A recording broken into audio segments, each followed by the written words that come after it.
Thank you so much, Sushil, for your kind information. I would now request Dr. Sarwarul Haq to kindly give his topic address.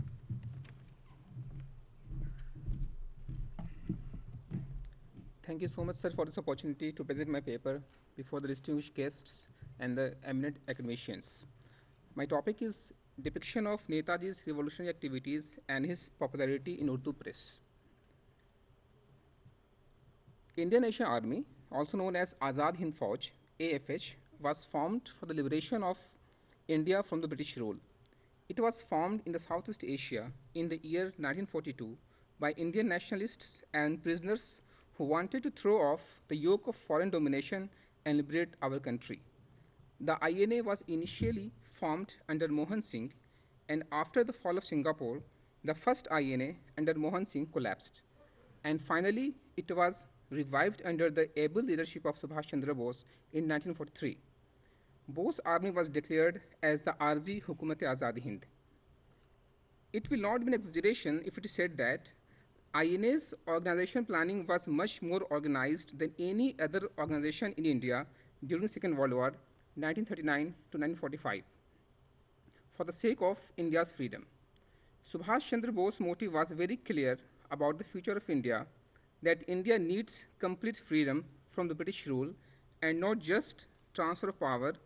This motive is visible in his speeches, writings, messages, and appeals, which were reported in most of the newspapers, and my topic is based on the Urdu newspaper. So I am consulting Bhaiband as a newspaper and Inqilab, two newspapers which are kept in National Archives of India.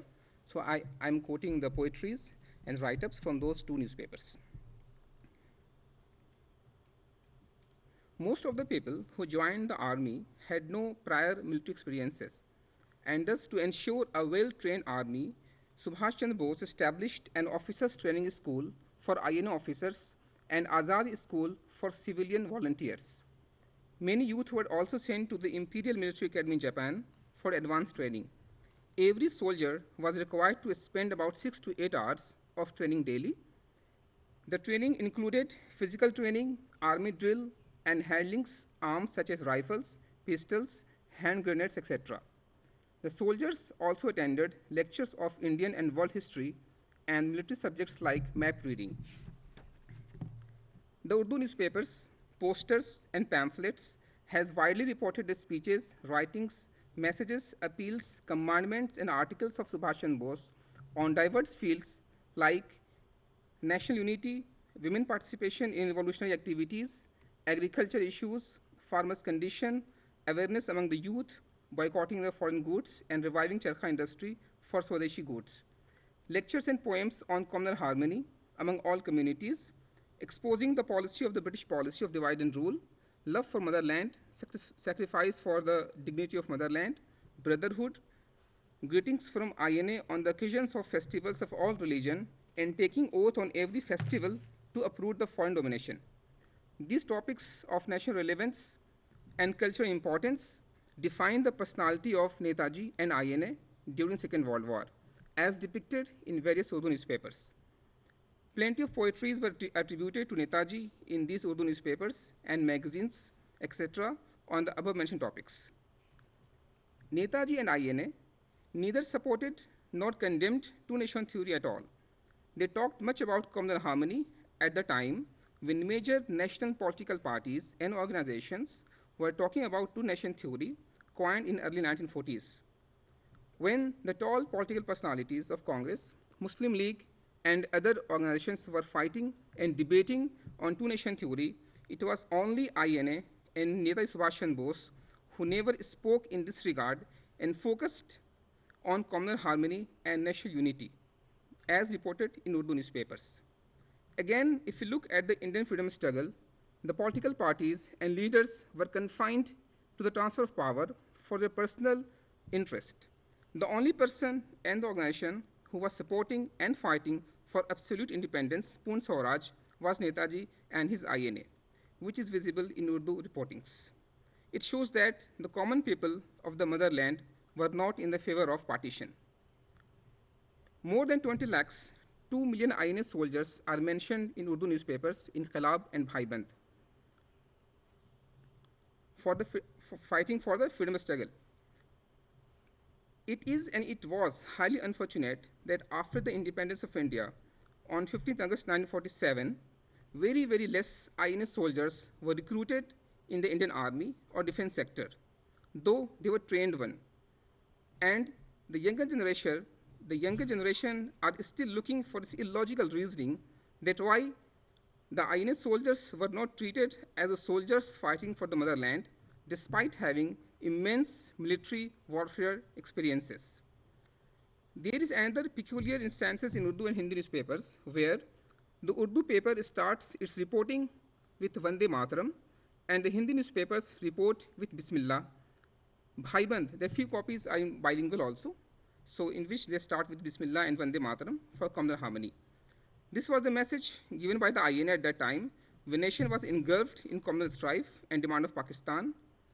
These newspapers were giving the messages for national unity and communal harmony, but the Congress and the other political parties did not realize the mood of the nation and the common mass and added fuel to their personal gains on the cost of partition of motherland called Hindustan. Now we'll examine his speeches, writings, and messages and poetries as reported in the Urdu newspapers. It's a newspaper Bhaiband dated 26 October 1943, page number 4. It's a special news item. It says that